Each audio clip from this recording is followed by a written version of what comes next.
नमस्कार, मैं हूं आपके साथ सुनील कुमार शर्मा और आप देख रहे हैं न्यूज जन आवाज। बढ़ते हुए अपराध को लेकर एडीजी ने पुलिस अधिकारियों की ली बैठक। जोधपुर संभाग प्रभारी चित्रेश बोहरा की ग्राउंड रिपोर्ट। बढ़ते हुए अपराधों को लेकर मंगलवार को एडीजी अनिल पालीवाल जोधपुर दौरे पर रहे। इस दौरान उन्होंने जोधपुर की पुलिस लाइन स्थित सरदार पटेल सभागार में बैठक ली।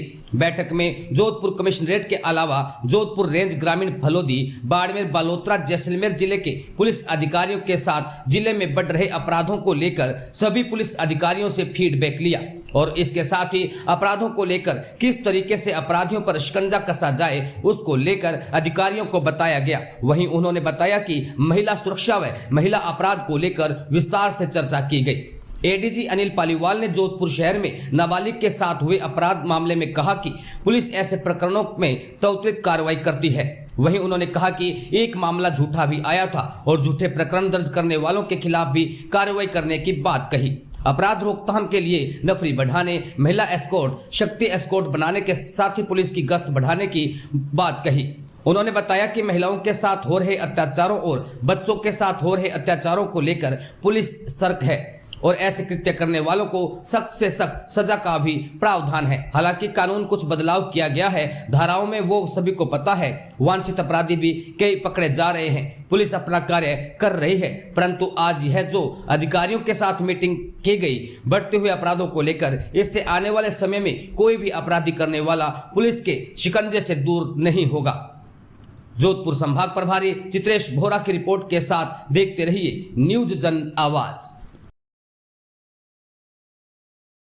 जोधपुर कमिश्नरेट और जोधपुर रेंज के सभी अधिकारियों की अपराध गोष्ठी ली गई और इससे पहले कल मैं बिलाड़ा भी गया था, वहाँ महिला अपराधों संबंधी रिव्यू किया था और हमारे जो इनिशिएटिव्स हैं महिला सुरक्षा के बारे में, महिला अपराधों को नियंत्रण करने के बारे में, उन पर भी चर्चा हुई थी। तो आज ये जो अपराध गोष्ठी हुई है ये सभी बिंदुओं पे है।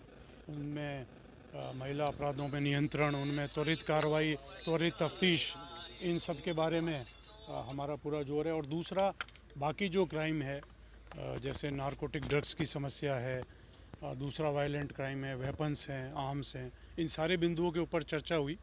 और पिछले दिनों में कमिश्नरेट एरिया में भी और जोधपुर रेंज के अंदर भी काफ़ी नए तरह से अनुसंधान होके, जैसे ड्रग्स के ऊपर कंट्रोल करना एक हुआ है, जैसे 68F NDPS एक्ट का एक बहुत महत्वपूर्ण प्रावधान है जिसमें फाइनेंशियल इन्वेस्टिगेशन होता है। जो प्रॉपर्टीज़ गलत तरीके से क्राइम से, नारकोटिक ड्रग्स के क्राइम से अर्न की जाती है, उनको फ्रीज किया जाता है, आगे कॉम्पिटेंट अथॉरिटी को अवगत कराया जाता है। तो मैं आपको बताना चाहूँगा, जैसे जोधपुर उदाहरण के तौर पे जोधपुर रूरल पुलिस ने फ्रीजिंग की कार्रवाई तो बहुत समय से की है।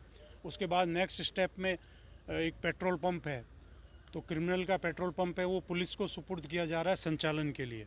उसमें से जो प्रॉफिट होगा जैसे वो अकाउंट में जमा होगा, जब चीज़ का फैसला होगा तब वो तय होगा।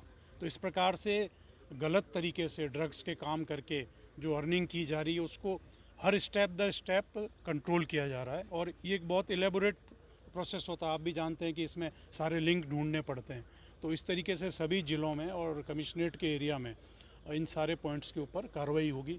फिर जैसे जो स्क्वाड्स बने हुए हैं महिला अपराध को रोकने के लिए, जिनको निर्भया स्क्वाड बोलते हैं, शक्ति स्क्वाड बोलते हैं, उनको और ऑपरेटिव करना। और जो हमारे रेंज के ज़िले हैं जैसे सब डिविजनल हेडक्वार्टर होते हैं, वहाँ पर भी इन चीज़ों को एक्टिवेट करना चाहिए।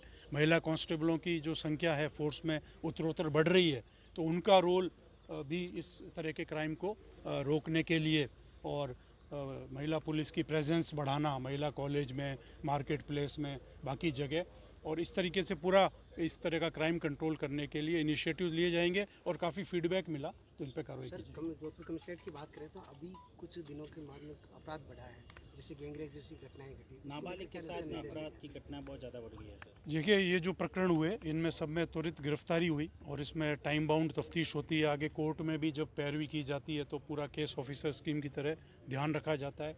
इनमें एक प्रकरण के बारे में आया था कि वो प्रकरण झूठा भी था और बाकी प्रकरण जो थे उनमें अपराधी आइडेंटिफाई हुआ। तो इस तरह की जो हर घटना होती है वो गंभीर घटना होती है और उसमें पुलिस की तरफ से त्वरित कार्रवाई करी जाती है पुलिस द्वारा।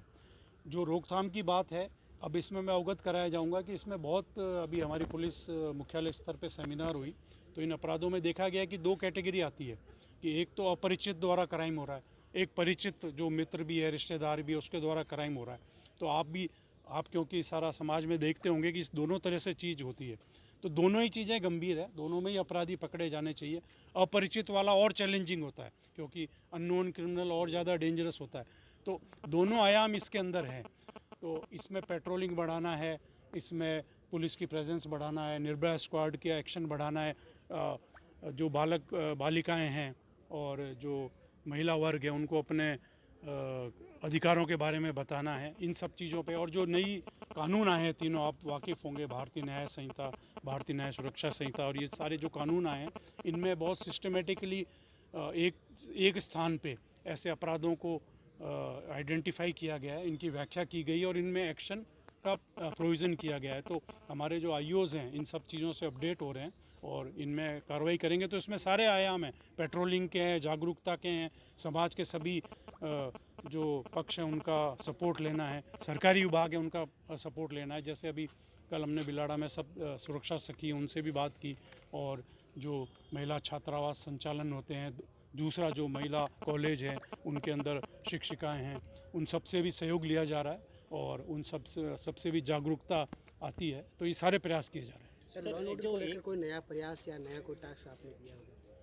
देखिए, इसमें अधिकतम नफरी जो है वो गश्त में, पेट्रोलिंग में काम ली जाए, तो ये सीनियर ऑफिसर सारा रिव्यू करेंगे और जो हमारी पेट्रोलिंग है, जो हमारी गश्त है, नाकाबंदी का तरीका है, आकस्मिक नाकाबंदी है, बड़ी जो चेकिंग कई बार करते हैं अर्ली मॉर्निंग में शुरू करके अधिकतम नफरी लग के पेट्रोलिंग है, मोटरसाइकिल पेट्रोलिंग बढ़ाने की ज़रूरत है।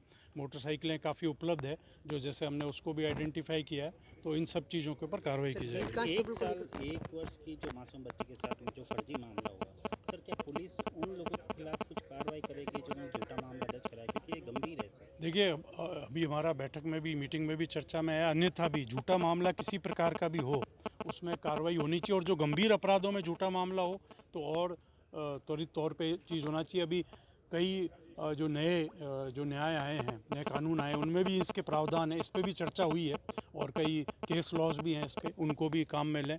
तो ये आज की चर्चा में ये बिंदु भी आया है। सर, एक बीट कांस्टेबल को लेकर जो मुख्य तंत्र तेज था, जो अभी कहीं न कहीं ग्राफ घटा, उसको लेकर सर कोई विशेष? बीट कांस्टेबल और बीट सिस्टम को तो एक्टिवेट करना ही है। साथ में मैंने इनको ये भी सुझाव दिया अधिकारियों को कि महिला कांस्टेबल है उनकी भी एक स्पेसिफिक तरह की बीट बनानी चाहिए, ताकि महिला छात्रावास, महिला कॉलेज, ऐसे इलाके जहां मान लो पीजी में भी महिलाएं या बालिकाएं ज़्यादा रह रही हैं, तो वहाँ पे संपर्क रखें और वहाँ से भी फीडबैक लें, सुरक्षा सखी से भी संपर्क करें। मतलब इलाके में जाके एक बीट कांस्टेबल की तरह महिला बीट कांस्टेबल भी महिला अपराधों को रोकने के हिसाब से, जानकारी के हिसाब से अपनी कार्रवाई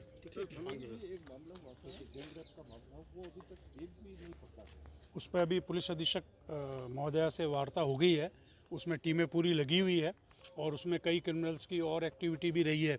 जैसे एक हमारे ध्यान में आया कि जेब कतरा भी रहा है उनमें से, तो सारी टीमें लगी हुई है, उसमें त्वरित कार्रवाई हो जाएगी। सर, नशे की खेप जो कार्रवाई होती है सर आपकी तरफ से, उसमें प्रॉपर्टी सीज करने का मामला भी किया जाता है, क्या आपको लगता है सर ये सही है, बुलडोजर की जो कार्रवाई हो रही है? देखिए, 68 सीज करने वाली जो 68 NDPS में इसका पूरा प्रावधान है और जिसके तहत ये कार्रवाई होती है।